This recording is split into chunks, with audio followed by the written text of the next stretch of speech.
Brown. Joining me now to discuss is former National Security Advisor to Vice President Cheney and Senior Fellow at the Jewish Institute for National Security of America, John Hanna. John, thank you for being here this morning. This is a momentous, couple of days here. President Trump, Prime Minister Benjamin Netanyahu receiving a lot of praise for this deal. Just listen. Very exciting day. Finally, the time is come. And thank God and thank President Trump, and also thank for Israeli Prime Minister Benjamin Netanyahu, that we hope these coming days, tomorrow, the day after tomorrow, we'll see our brothers and sisters coming back to Israel. I heard last night that Trump basically announced that it looks like a deal was signed between Hamas and Israel. And I couldn't go back to sleep. It was very exciting. Very exciting. We're so happy to hear that the hostages are coming back. This is the joy that we are waiting for this holiday. Thank you. Thank you, Trump. Thank you, Netanyahu. Thank you. Thank you. Yeah, long-awaited peace, right? President Trump, as we pointed out a moment ago, says the hostages are expected to be released on Monday. What are you expecting, especially now that Israel's withholding the release of that leader I mentioned a moment ago, Marwan Barghouti? Could this hurt the durability of this ceasefire agreement? No, I really don't think so. I think this deal is going through, barring some kind of major unforeseen circumstance. Barghouti isn't even a Hamas member. He was a leader of the Fatah party, part of the PLO, which of course is in a blood feud with Hamas. So the fact that Barghouti's left off of this, they'll get some other Hamas figure in exchange.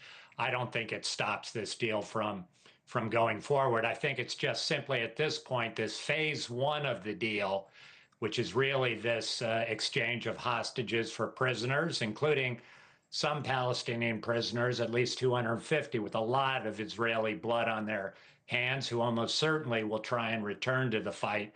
I think that part of the deal with this partial Israeli withdrawal is going to go forward. Everybody's got too much of an interest in seeing it move ahead and not getting on the wrong side of President Trump.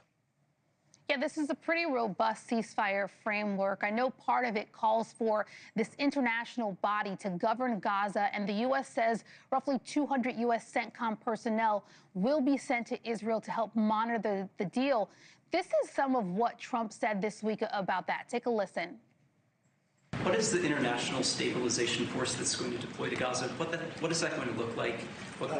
To be determined, really, I think, there's going to be a large group of people determining what it will be, and a group of people funding it that are very rich countries are going to be funding it.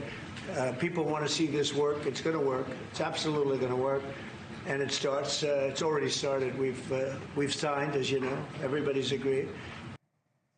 What do you think this setup will look like? And could that potentially put U.S. troops at risk? Because while there's a lot of praise for this deal, I think that becomes the questions that some Americans are asking right now.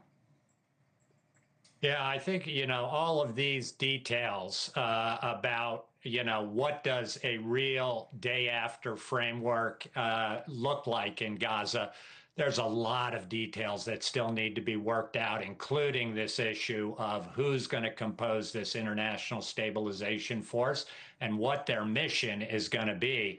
I think, having American troops in some kind of leadership role, but outside of Gaza, I think it would be terribly perilous to put Americans inside of Gaza, giving opportunities for remnants of Hamas, perhaps Iran, some other terrorist groups.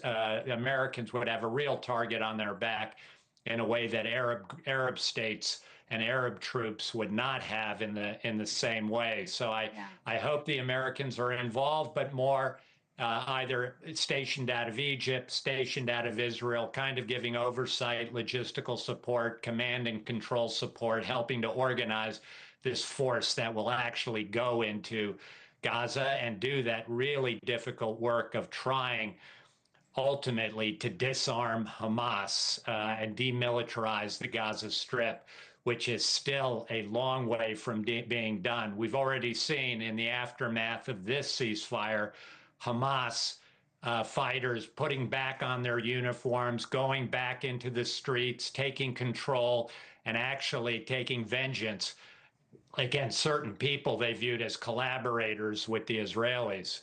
Yeah.